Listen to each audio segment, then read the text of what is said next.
Il y a des récits que le temps ne parvient jamais à effacer, histoire d'hommes si singuliers qu'ils semblent appartenir à une autre dimension. Imaginez un homme dont les pas n'ont jamais connu la tombe, un être humain que la terre a vu partir sans jamais mourir. Qui était-il vraiment? Et surtout, pourquoi son départ reste-t-il un mystère suspendu entre ciel et terre? Peut-on vivre d'une manière telle que la mort elle-même n'ose réclamer notre souffle? Et si le secret d'une vie hors du commun résidait non dans les exploits visibles, mais dans une intimité invisible avec le divin? Les réponses sont troublantes et pourtant claires. Ce genre de vie exige un abandon total, une marche constante vers l'invisible, guidée par une foi rare et inébranlable. L'époque dans laquelle il naquit portait encore l'écho de la création originelle. Les montagnes étaient jeunes, les rivières chantaient encore les premières mélodies de l'univers, mais l'homme, lui, s'éloignait de plus en plus de sa source. Les générations passaient, et avec elles, la lumière s'amenuisait. Les cœurs devenaient durs, les voix oubliaient le nom de celui qui avait insufflé la vie. Et pourtant, au milieu de ce déclin, un enfant naquit avec une lueur dans les yeux que le monde n'avait plus vue depuis longtemps. Ce garçon, discret dans ses gestes mais profond dans ses silences, semblait écouter des voix qu'aucun autre n'entendait.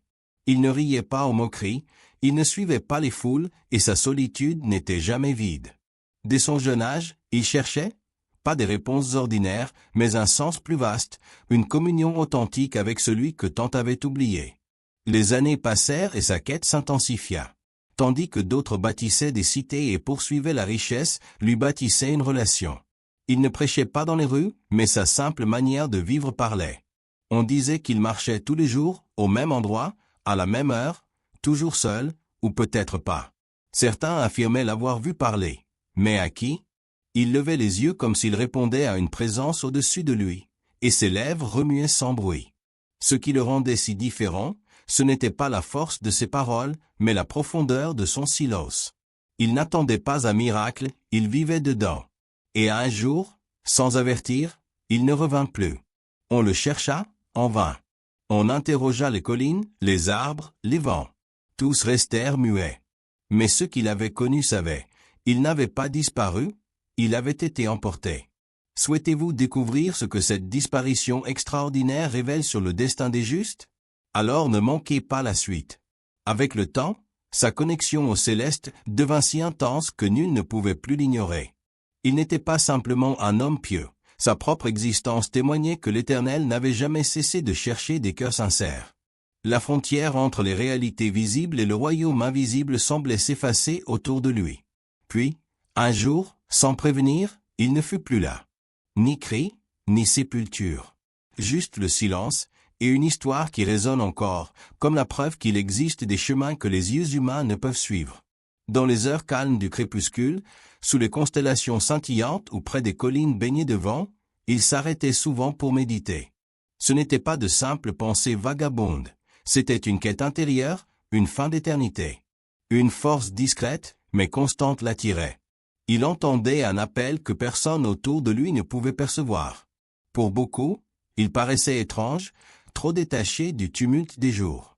Mais la vérité, c'est qu'à chaque respiration, il sentait une main invisible écrire son histoire. Ce n'était pas une illusion, ni un rêve de solitude. C'était un feu doux et irrésistible, qui ne brûlait pas la chair, mais éclairait l'âme. Un soir, alors que le vent murmurait entre les arbres, une sensation inconnue l'envahit. Ce n'était pas un bruit, ni un éclat de lumière. C'était une voix. Intérieure, profonde, calme comme un ruisseau et forte comme le tonnerre silencieux du cœur. Ce murmure toucha des parties de lui qu'il n'avait jamais explorées. Il sut, sans l'ombre d'un doute, qu'il devait s'approcher davantage, abandonner tout ce qui l'attachait à la terre et avancer vers ce qu'il ne comprenait pas encore. Depuis ce moment, plus rien ne fut pareil. Il ne pouvait plus vivre selon les rythmes ordinaires. Les conversations banales lui semblaient vides, les ambitions des hommes, fades. Il n'était pas supérieur, mais il avait goûté à quelque chose que le monde ne connaissait pas. Et cela suffisait à tout transformer. Son chemin devint solitaire, mais jamais vide. Chaque pas semblait dirigé, chaque détour, prévu. Il ne possédait rien d'extraordinaire aux yeux du monde, mais à l'intérieur de lui brûlait la conviction d'une promesse. Cette flamme, invisible pour les autres, lui servait de lumière. Il comprit que la marche avec le Très-Haut n'était pas une route pavée de certitudes, mais un abandon profond, une confiance enfantine envers celui qui voit au-delà du temps. Là où les autres voyaient la fin, lui percevaient un commencement. Là où les autres s'arrêtaient, lui continuaient. Et un jour, alors que les ombres s'allongeaient et que le vent portait encore les échos de ses pas, il disparut. Non pas comme on fuit, mais comme on est accueilli. Le ciel ne l'avait pas oublié. La route qu'il suivait n'était pas pavée de confort. Il y avait des jours où marcher semblait un combat contre des forces invisibles. Les vents contraires, les épreuves silencieuses, les doutes passagers, tout cela faisait partie du voyage. Mais rien ne parvenait à éteindre la flamme qui brûlait en lui. Il savait, sans hésitation, qu'il marchait sur la voie juste, et cela suffisait. Lorsque les ombres tentaient de l'envelopper, une présence douce mais puissante dissipait ses craintes. Elle ne parlait pas avec des mots, mais avec une paix si profonde qu'elle faisait taire toutes les incertitudes. Cet homme n'était pas ordinaire.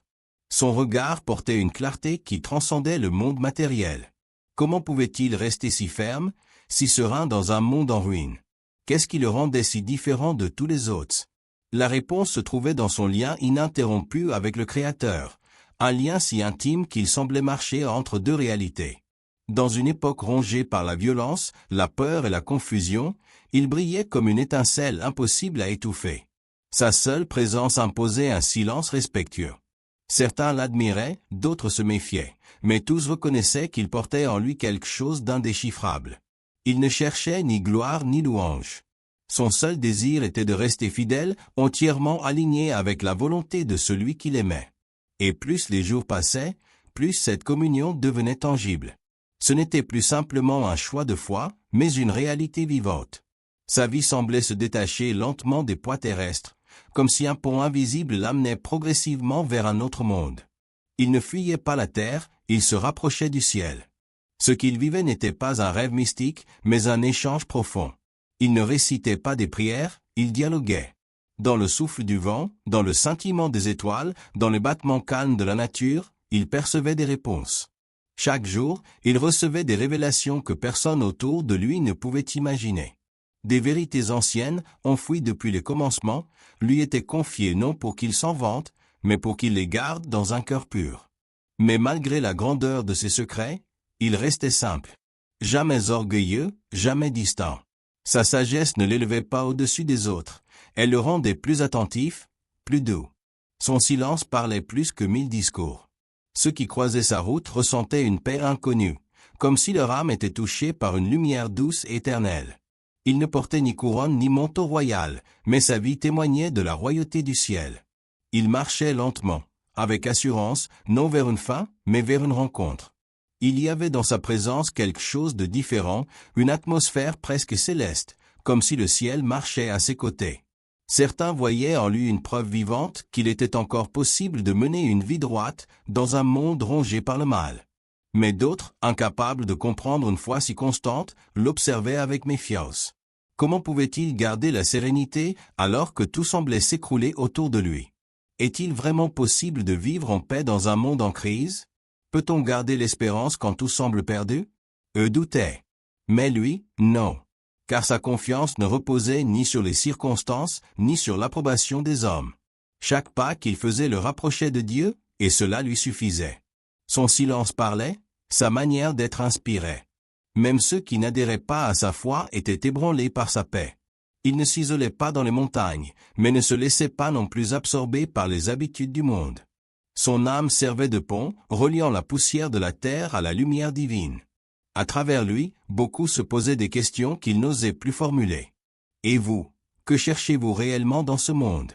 La sécurité? Le confort? Ou une vérité qui transcende le visible? En lui, beaucoup commencèrent à percevoir une lumière qu'ils pensaient perdue. Il ne prêchait pas pour impressionner, mais parce qu'il ne pouvait plus garder le silence. Les jours passaient, mais son regard devenait de plus en plus lointain. Il sentait que quelque chose approchait, quelque chose de plus grand que ce qu'il pouvait comprendre. Était-ce la fin d'un cycle ou le début d'un appel plus élevé? Il ne savait pas, mais son cœur en était certain. Il n'était plus simplement un homme parmi les hommes. Un soir, alors qu'il contemplait les étoiles, une révélation le saisit. Ses yeux intérieurs s'ouvrirent et il vit ce que peu avaient vu. Il perçut l'avenir de l'humanité, un avenir où la lumière et l'ombre s'affronteraient violemment. Il vit la corruption s'étendre, le mal grandir sans honte, la justice être piétinée. Mais il vit aussi autre chose. Une promesse. Un jugement à venir, mais aussi une restauration. Le mal ne régnerait pas éternellement. Dieu interviendrait. Le monde ne serait pas abandonné au chaos. Alors, face à cela, Enoch fit un choix.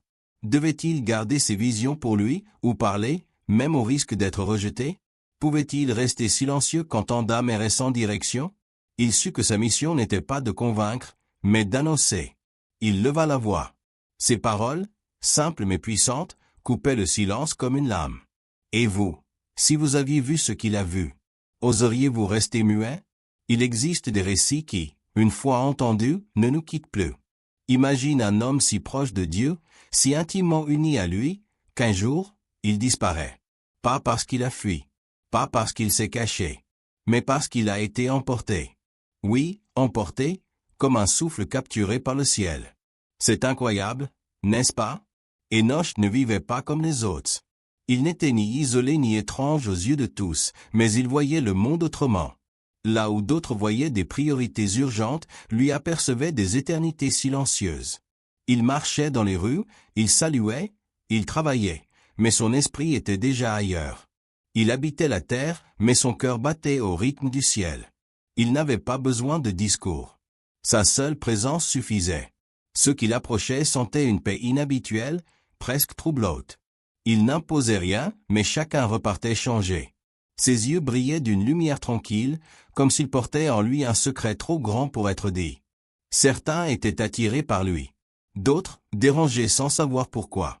Comment un homme pouvait-il vivre si détaché des pères, des courses, des fardeaux que tous portaient? Et puis, un jour, il n'était plus là.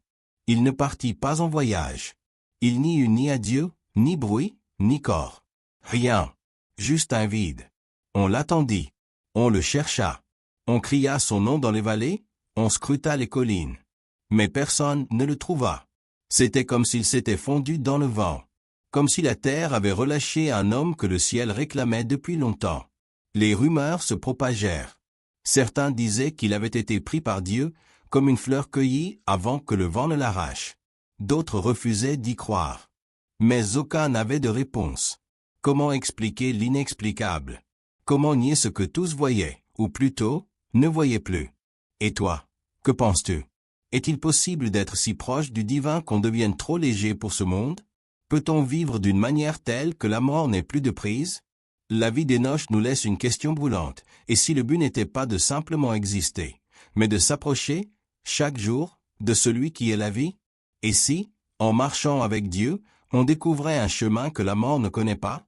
Il ne reste de lui ni monument ni tombe. Mais son histoire vit. Elle traverse les siècles comme un murmure. Il marcha avec Dieu. Et il ne fut plus. Alors aujourd'hui, face à ce mystère, il ne s'agit pas de tout comprendre. Il s'agit de choisir. Et toi, avec qui marches-tu?